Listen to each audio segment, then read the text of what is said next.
ನಮಸ್ತೆ ಸ್ನೇಹಿತರೆ, ನಾನು ಮಂಜು ಕಾಂಬ್ಳೆ. ನಾನು ಈಗ ಜಸ್ಟ್ KLE ಮುಂದ್ಗಡೆಯಿಂದ ಪಾಸ್ ಆದೆ.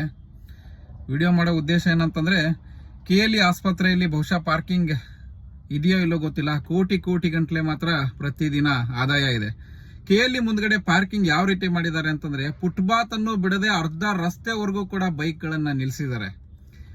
ಸಂಬಂಧಪಟ್ಟ ಇಲಾಖೆದವರು ತಕ್ಷಣ ಇದರ ಮೇಲೆ ಕ್ರಮವನ್ನ ಜರುಗಿಸಬೇಕು. ಯಾಕಂದ್ರೆ ಅಲ್ಲಿ ದೊಡ್ಡ ಲಾರಿಗಳು ಹೋಗ್ತವೆ, ಬಸ್ಗಳು ಹೋಗ್ತವೆ. ಯಾವ್ದಾದ್ರು ಒಂದು ಅನಾಹುತ ಸಂಭವಿಸೋಕ್ಕಿಂತ ಮೊದಲು KLE ಆಸ್ಪತ್ರೆ ವಿರುದ್ಧ ಒಂದು ಕಠಿಣ ಕ್ರಮವನ್ನ ಜರುಗಿಸಿ, ಅಲ್ಲಿ ಏನು ರೋಡ್ ಮೇಲೆ ನಿಲ್ಲಿಸ್ತಕ್ಕಂತ ಸಾರ್ವಜನಿಕರಿಗೆ ಬಹಳ ತೊಂದರೆ ಆಗ್ತಾ ಇದೆ. ಅಲ್ಲಿ ನೀವು ನೋಡ್ಬೋದು, ಒಂದು ವಿಡಿಯೋ ಹಾಕ್ತೀನಿ, ಫುಟ್ಪಾತ್ ಮೇಲೆ ಒಬ್ಬ ಮನುಷ್ಯನೂ ಕೂಡ ಓಡಾಡಕ್ಕಾಗಲ್ಲ, ಅಷ್ಟು ಬೈಕ್ಗಳು ಫುಟ್ಪಾತ್ ಇಂದ ಹಿಡಿದು ರೋಡ್ ವರೆಗೂ ನಿಲ್ಸಿದ್ದಾರೆ.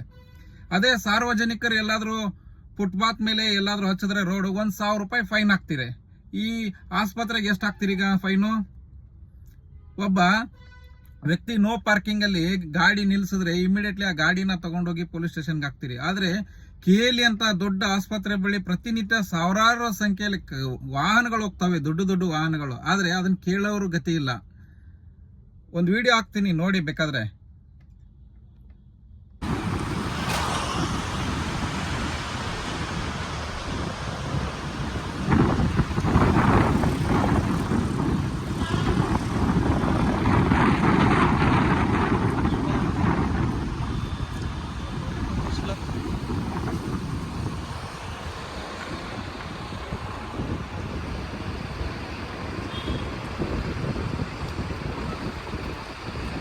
ಮುಂದೆ ಮಾಡೋ ತಗೋ, ಸ್ಟ್ರೇಟ್ ಅದು KLE ಮಾಡೋ ತಗೋ, ಕಾಣಿಸ್ಲಿಕ್ಕೆ KLE.